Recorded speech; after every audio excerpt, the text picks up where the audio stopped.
Hello আমার প্রিয় ছাত্রছাত্রীরা এবং আমার ভিউয়ার্স বন্ধুরা যারা এই ভিডিওটা দেখছো তাদের সবাইকে একটা নতুন ভিডিওতে স্বাগত। আজকে আমরা পড়ব ক্লাস 5 বাটারফ্লাই পেজ নাম্বার 25 থেকে। তো দেখো এখানে কি বলছে, অ্যাক্টিভিটি 1, লেটস ফাইন্ড আউট, খুঁজে বের করো, হোয়াট হ্যাপেন্ড, কি ঘটেছিল, অন মে 29, 1953, 1953 সালের 29শে মে, ফলো দ্য গিভেন সিকোয়েন্স, অনুসরণ করো দেওয়া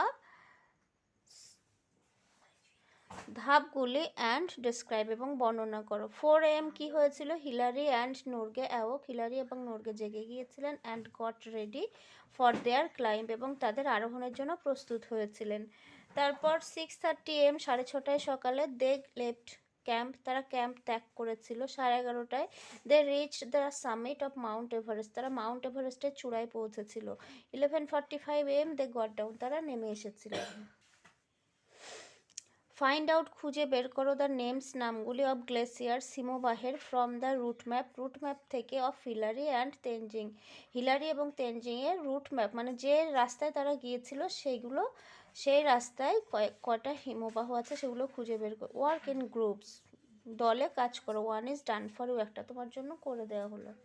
দেখো আগের পেজে এই যে হিলারি এবং তেনজিং নোরগে যে রাস্তায় গিয়েছিলেন এই যে সবুজ যে দাগটা দেওয়া আছে এই লাইনটা বরাবর, তো এর চারপাশে যে গ্লেসিয়ারগুলো দেখা যাচ্ছে সেগুলো আমাদের লিখতে হবে। ছবিটা তোমরা ভালো করে দেখে নেবে। তো দেখো এখানে এই যে একটা গ্লেসিয়ার আছে, এদিকে একটা গ্লেসিয়ার আছে, আর এখানে আর একটা গ্লেসিয়ার আছে। 3টে গ্লেসিয়ারের নাম আমরা এখানে দেখতে পাচ্ছি। নামগুলো এখানে একটা তো লেখাই ছিল, ইস্ট রংপুক গ্লেসিয়ার, 2 নম্বরটা হচ্ছে ক্যাংশাং গ্লেসিয়ার, 3 নম্বরটা হচ্ছে খুমবু গ্লেসিয়ার। এবার 2বিতে বলছে অ্যারেঞ্জ দ্য গ্লেসিয়ার্স, হিমবাহগুলি সাজাও, ফ্রম নর্থ টু সাউথ, উত্তরের দিক থেকে দক্ষিণের দিকে। তো যে কোনো বইয়ের ক্ষেত্রে আমরা কিন্তু ওপর দিকটাকে নর্থ ধরি আর নিচের দিকটাকে সাউথ, এই ডান দিকটা হচ্ছে ইস্ট আর বাম দিকটা হচ্ছে ওয়েস্ট। তো সেই হিসাবে দেখলে আমরা যদি রুট ম্যাপটা দেখি, তো দেখো এই যে রুট ম্যাপের এই যে ইস্ট রংবুক গ্লেসিয়ার এটা সব থেকে নর্থে আছে, তারপর এই যে ক্যাংশাং গ্লেসিয়ার আছে, তারপর আছে কুম্বু গ্লেসিয়ার। এইভাবে নর্থ থেকে সাউথের দিকে সাজালেই হয়ে যাবে। ওই যে নর্থ থেকে সাউথ এইভাবে সাজিয়ে দিয়েছি। এবার activity 3, let's answer the following questions, নিচের প্রশ্নগুলির উত্তর দাও। Who was the leader of the British Everest expedition of 1953, 1953 সালে ব্রিটিশ এভারেস্ট অভিযানের নেতা কে ছিলেন? উত্তরটা হবে যে colonel John Hunt was the leader of the British Everest expedition of 1953। How many climbers were chosen for the expedition, এই অভিযানের জন্য কতজন আরোহীকে বাছাই করা হয়েছিল? বি উত্তরটা 11 climbers were chosen for the expedition. C দাগে how many climbers got the chance to climb to the top, কতজন আরোহী চূড়ায় আরোহণের জন্য সুযোগ পেয়েছিল? 4 climbers got the chance to climb to the top, 4জন আরোহী।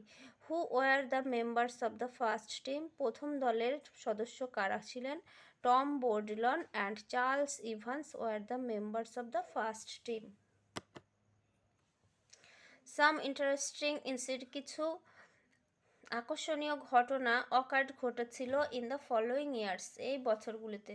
2000 সালে মে 22, 2000 সালের 22শে মে কী হয়েছিল? Anna Czerwinska became the oldest woman, Anna Czerwinska হয়েছিলেন সবথেকে বৃদ্ধা মহিলা to reach the summit of Mount Everest, Mount এভারেস্টের চূড়ায় পৌঁছানোর, অ্যাট দ্য এজ অফ 50, 50 বছর বয়সে।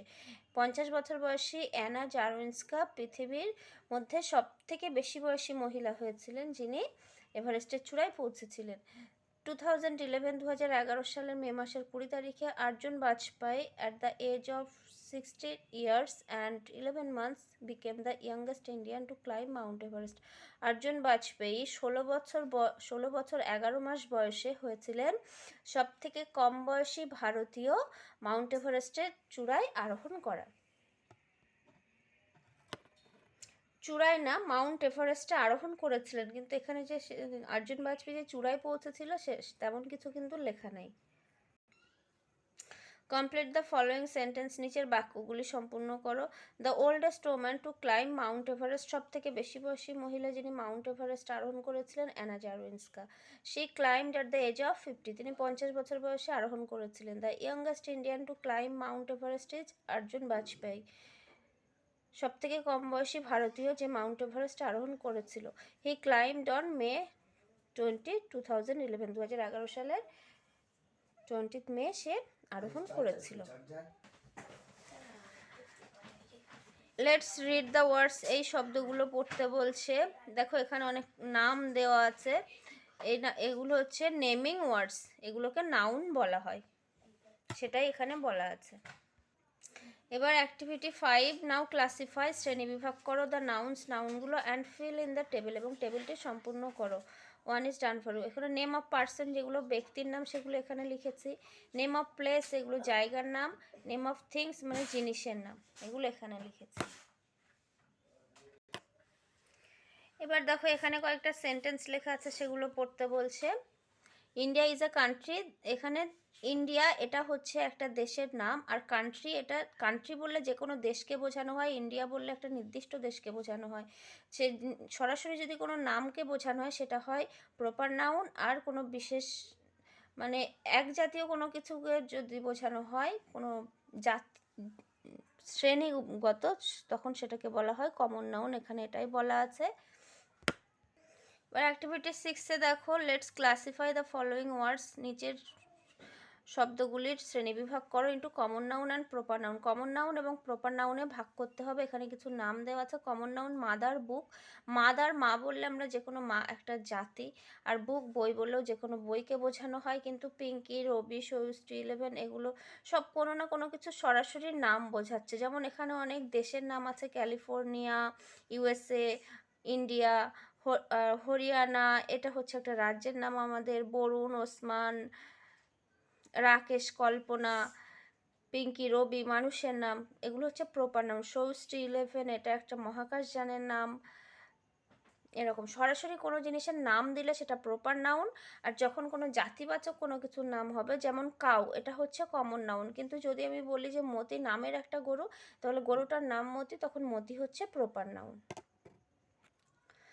লেটস আইডেন্টিফাই, চিহ্নিত করো the words signifying masculine and feminine gender in the passage, এই অনুচ্ছেদে ম্যাসকুলাইন এবং ফেমিনাইন জেন্ডারগুলোকে আইডেন্টিফাই বা চিহ্নিত করতে বলছে। তো এখানে এটা once upon a time there lived a powerful king, একদা সেখানে একজন শক্তিশালী রাজা বাস করতেন। He had a beautiful garden, তার একটা সুন্দর বাগান ছিল। ইন ইট, এখানে there were flower trees beside a lake, একটি হ্রদের পাশে ফুলের গাছ ছিল। Bees came and sat on the flowers, মাছিরা আসতো এবং ফুলের ওপর বসতো।